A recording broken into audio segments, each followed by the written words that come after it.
Ce soir, j'ai un rendez-vous torride avec la Liber. Si vous voulez en croquer, suivez-moi en tatane à Manhattan.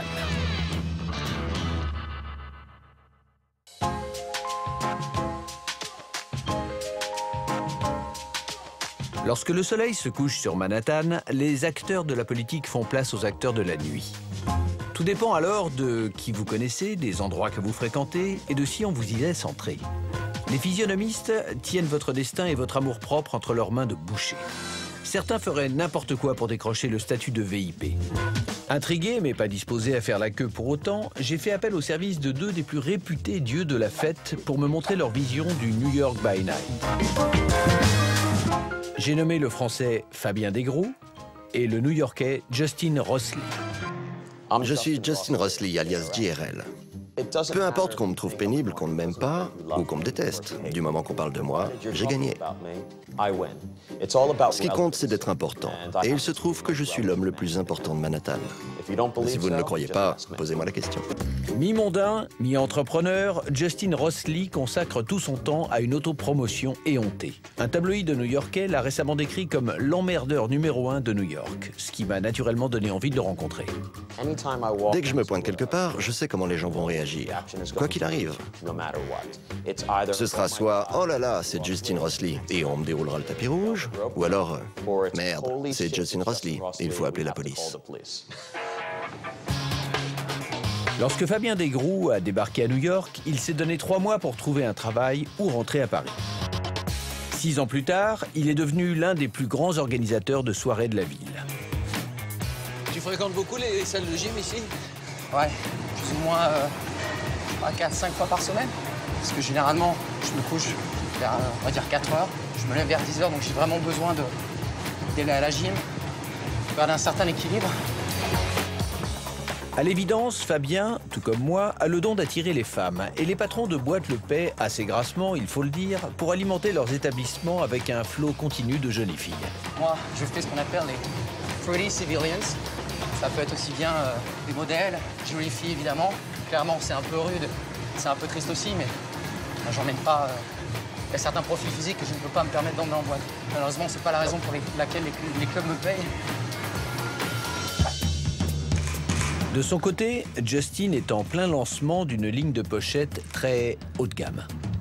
Fais flotter le tissu, mais montre toujours l'endroit, pas l'envers.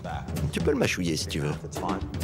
Baptisés pochettes prétentieuses, ces petits carrés sont garantis 100% soie et je t'emmerde, ce qui j'imagine est un gage de qualité. Non, de l'autre côté. Sinon, on cache ma pochette. Dévoués corps et âme, 2 jeunes stagiaires étaient là, attentifs à répondre au moindre désir de Justin. Où est mon assistant? Mon brushing retombe. Vite, un assistant. Du volume. Non, vers l'arrière. Voilà, parfait. Ouais. Allez, host. Grand poseur devant l'éternel, Justin a posté plus de 5500 photos de lui sur Facebook. Remarquez, comme sur chacune d'entre elles, son regard se perd au loin. Il ne fixe jamais l'objectif et semble à peine remarquer les gens qui l'entourent. Un pur génie. Absolument. Il ne faut jamais fixer l'objectif, mais légèrement au-delà. Il faut que les gens croient qu'il y a 5 ou 6 autres photographes présents.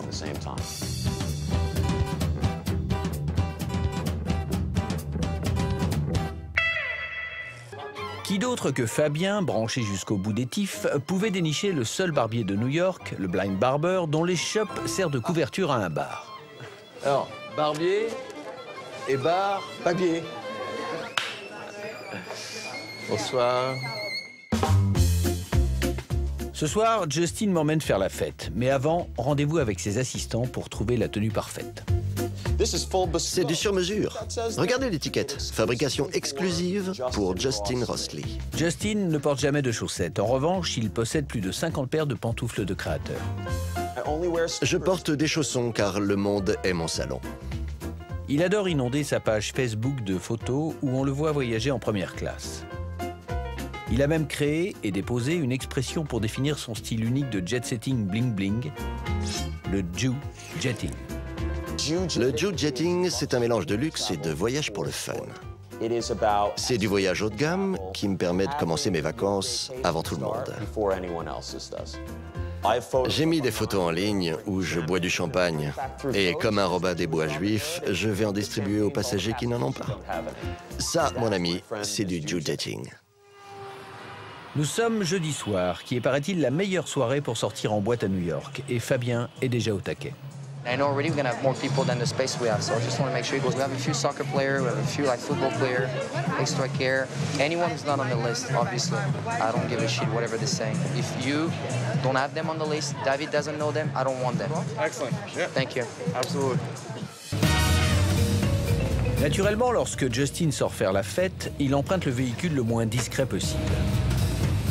Ce soir, il est d'humeur particulièrement festive, car le New York Times vient de consacrer 3 pages aux dernières aventures du Jew Jeter.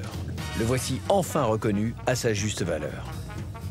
Si j'étais connu hier, aujourd'hui je suis carrément une star. Le seul à être encore plus important que moi, c'est le locataire de la Maison Blanche. Ce soir, vous êtes avec l'une des personnes les plus célèbres de New York. Et avec un autre que moi, vous seriez en train de faire la queue devant une boîte, vous vous feriez refouler. Mais vous êtes avec le Jew Jeter, avec Justin Crossley.